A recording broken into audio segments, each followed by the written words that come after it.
Pregnant sister and her creepy boyfriend tried to involve me in their twisted mess, but I shut them down and refused to help. I, 27F, moved to the US almost 7 years ago. I have 2 half-sisters from my father's side, all from different women. We used to be very close, and despite both of them being illegitimate, I shared with them part of what little inheritance I got from my grandparents. They never recognized them and left them nothing. 2 years ago my sisters also moved to the US. The middle sister, 28, let's call her Mary, got a company to host her with a work visa. The eldest 30, Karen, not her real name, got a student visa and moved in with me since I was already working and earning a good salary. The arrangement was that I would pay bills, she would get a job at the university since she's not allowed to work outside, and that was her spending money. I would cover all bills and food. The only thing I asked was to help with some minor chores. I have a dog and a cat, and I told her she had no responsibility while she had school and work. It was fine, since I work from home, and I have a stepfamily that helped me maintaining my home, mostly because I'm the free babysitter for them. Pretty sweet deal for a student, right? Well, apparently that wasn't enough. While she was in school, Karen met Ken. I knew Ken from the time I went to university. He's a creep, but I thought harmless. Karen was head over heels for him. I warned her Ken had a bad reputation at the university, but she didn't care. She's a big girl, so I let it be, with the only condition that Ken was not allowed in my place. COVID hits, and my hours were cut. Karen's school goes on pause and she loses her campus job. Because of all of this, we moved into a small apartment. I took a second job, and did some freelance on the side. Needless to say, I had no personal life. I am dating someone, but he was also swamped with work and bills, so we barely met each other. During this time, Karen and Ken apparently got closer and he began to appear in the apartment. Karen was not part of my lease, but my landlord was very understanding. Ken began making really inappropriate comments about me. I am not a beauty queen, I just look a bit exotic, as Ken put it. I'm mixed race from the Caribbean, so I have a bit of everything and somehow it all shows. Karen looks more like our father, he was of European descent. In all honesty, Karen is more attractive. I only look foreign in this little Intermountain region city. Ken would go out of his way to touch me and was just invasive. I managed to just keep in my room when he was around or use the excuse that my pets needed a walk. I didn't know exactly why, but Karen kept pushing for me to spend time on my own with Ken. It will be good for you to bond with your future brother-in-law. They had only been dating 7 months at this point. Whatever, I didn't care. I found excuses to avoid it. November 2020 I got a better position at my main career job, so I was able to quit my second job and have more me time. I reconnected with friends and one of them asked me if I was okay. I asked why and he told me Ken had been saying he was very close to getting me for personal time. I was not okay with that idea. And I very loudly said I'd rather be hit by a train than doing anything with Ken.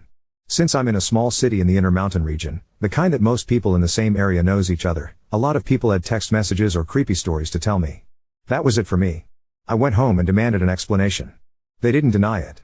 Ken even said Karen had said it was fine and I was doing them a solid as her sister, since he had a fantasy he wanted to go for. I told them both they were disgusting and that Ken had to leave or I would be calling the cops.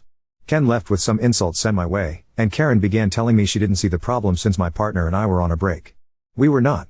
I told her I was not for her, to sell around like property and that she had 2 weeks to find a place of her own. I was done with her. I called all my relatives, sent them copies of the text messages I was given, and no one in our family wanted anything to do with Karen. She moved in with Ken a few days later. It took me some effort, but I was able to get a restraining order for Ken. Couldn't get one for Karen.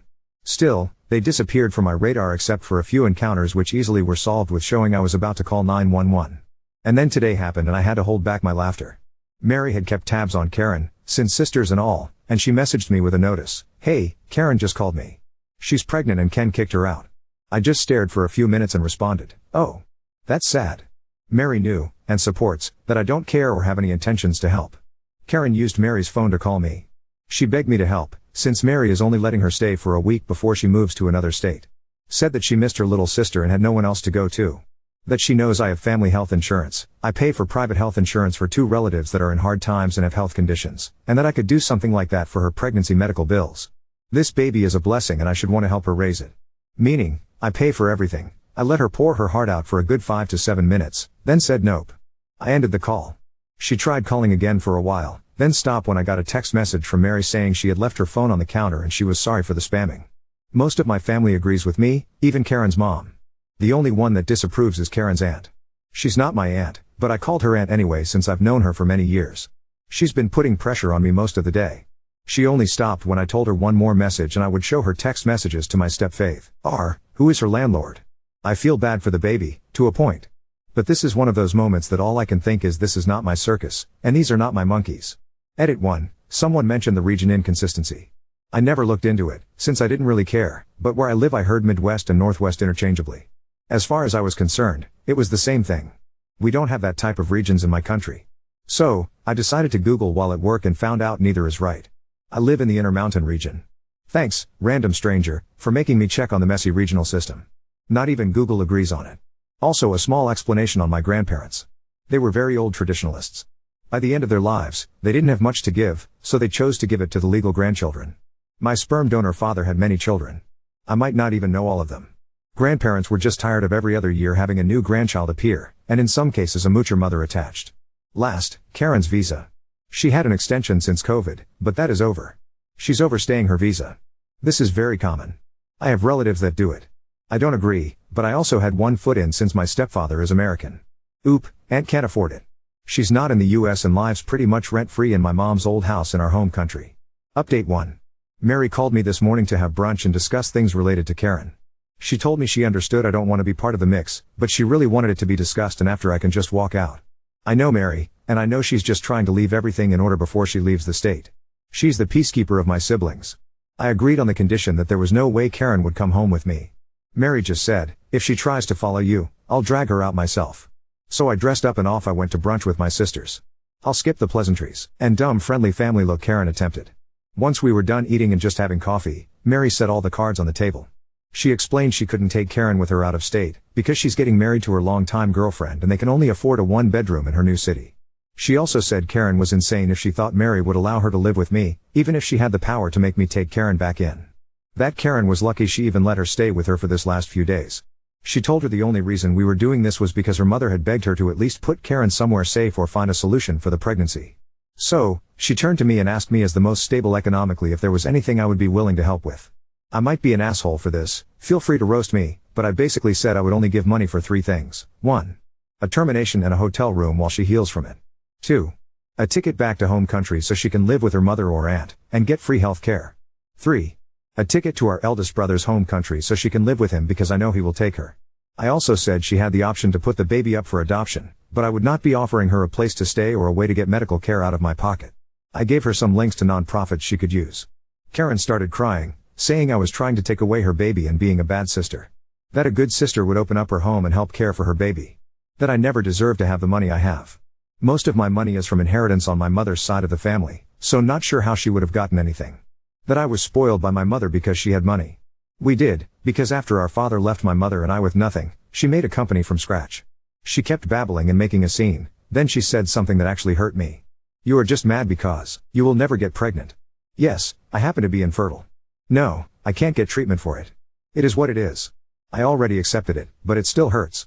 Mary knew this was a low blow for me, and basically told Karen one more stupid word like that and she'll be sleeping in the street tonight. I didn't cry or anything, just stared. Karen stopped her crying muttering and seemed to get an idea. She looked at me straight and told me to adopt her baby. I laughed at that. I told her she was insane if she thought I would adopt her baby. I don't want her in my life, let alone her ex. I don't blame the baby, but I have absolutely no intentions to be part of the child's life. I was about to go off on Karen just for even thinking I would consider that as an option, but Mary stopped me on time. She simply said to Karen, you have the options she gave you, her or mine. You can get a termination, or you can go back to home country. Either way, you can't stay here. You are not legal and your immigration status affects us if you were to live with us. I could lose my job, and Op could lose her resident status. You have until next Friday to choose. If none of these options work, you will have to find your own solution without us. I don't want you anywhere near my little sister. You put her at risk of being assaulted or worst. You are lucky I have an empty room for 1 more week for you to crash in, but after I don't want to see you in person. We can keep in touch by Facebook or phone. You've lost the right to spend time in person with either of us. I just stared at Mary. She's very quiet and normally the most reserved of us, so this was not expected. Mary paid, didn't even wait for the change, and left Karen with enough to get a taxi home. Mary grabbed me by the arm and took me out. I didn't know how much I needed someone to just protect me for a change, but I did cry a little on the way out from just pure relief I had one older sister that still looked out for me. We decided to go for ice cream after like we did as kids when bad things happen and discussed our plans to spend holidays and vacations together. Mary's girlfriend also joined us for ice cream and the whole time she just made jokes about how sad she's going to be without her moving table. She's much taller than me and it's a running gag with us. Nothing too dramatic, thankfully. Mary and her girlfriend are going to come later for dinner with me. Depending how this mess ends, I'll try to update, but at this point, I think it's pretty much done. Not sure if Karen will take any of the options we gave her or just do her own thing. Regardless, I have no intentions of putting my money for anything but what I said I would. And yes, Mary is my hero if anyone is curious. Small edit 1, I got asked this in a chat, and wanted to clear it up.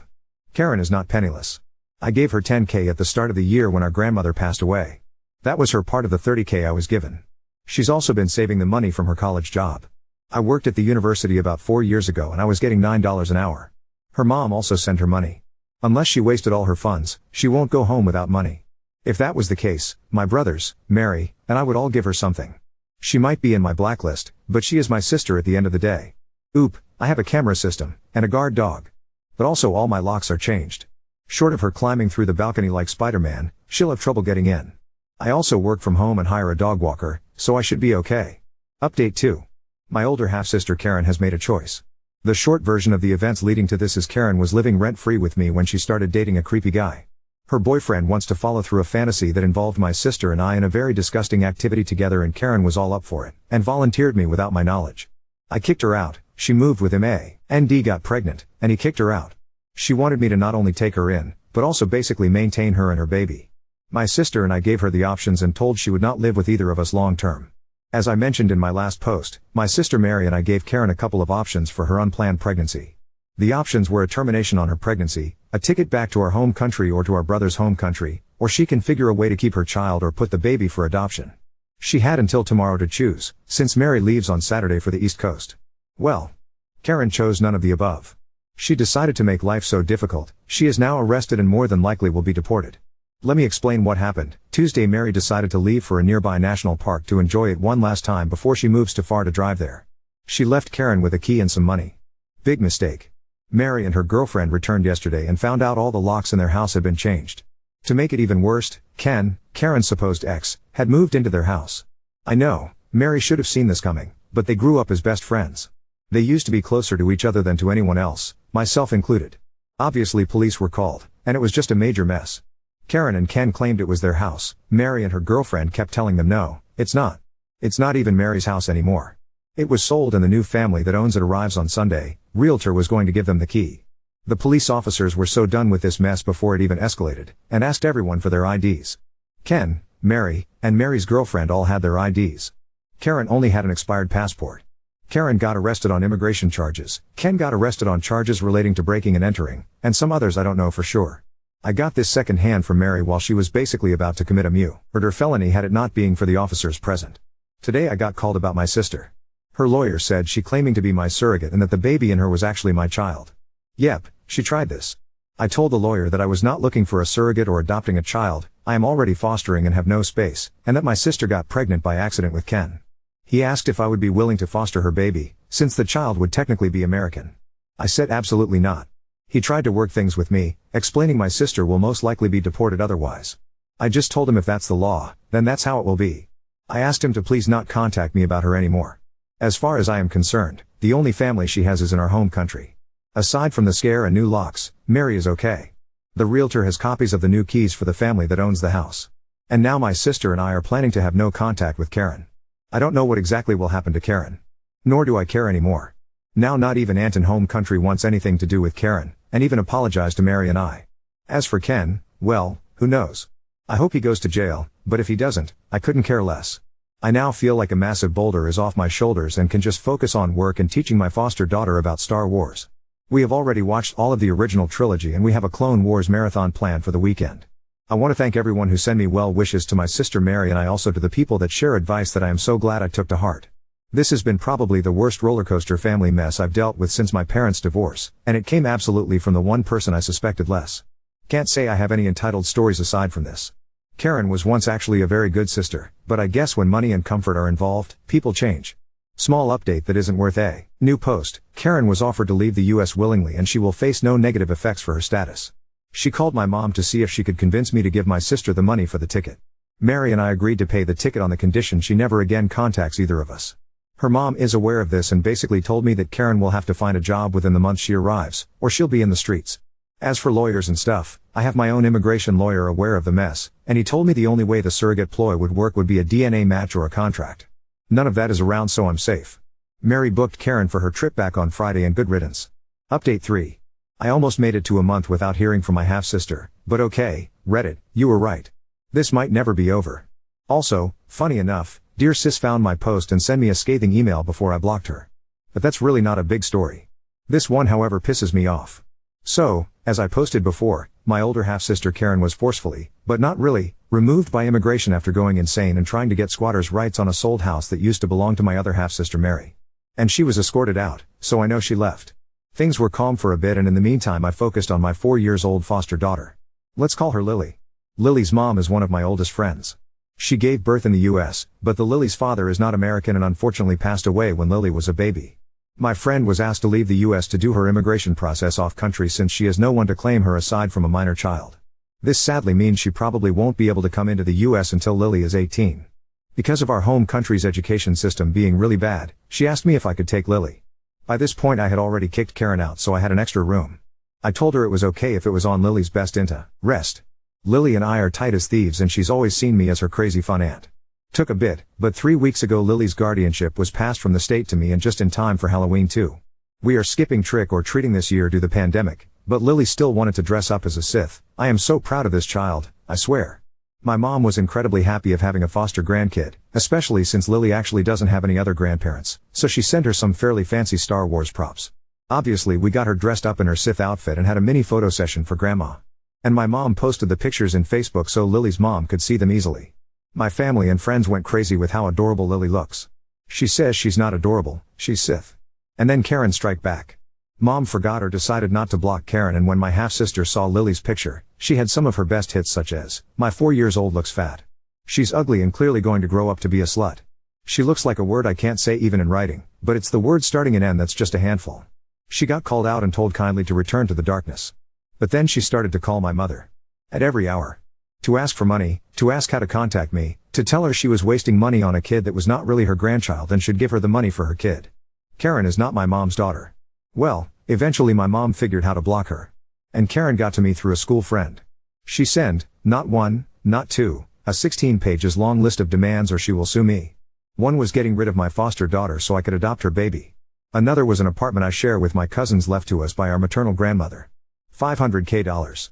My dog and my cat. Oh, and I need to get her back into the US. There's still more, most of it completely delusional. I sent a copy to my lawyer to try to pursue a no-contact order in the US. Can't do anything in my home country, but I did forward another copy to our relatives. Including our eldest brother. He just said to me he'll take care. For the record, I am not taking Karen's kid in, even if I didn't have Lily. Her ex was recently released and has already caused problems for other people. Luckily he's keeping away from me. And to clear something up, Karen isn't penniless. I divided with her and Mary a $150K inheritance in equal parts.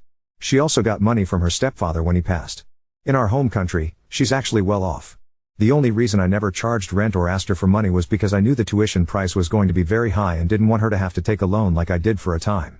Oop, I still have assets in our home country.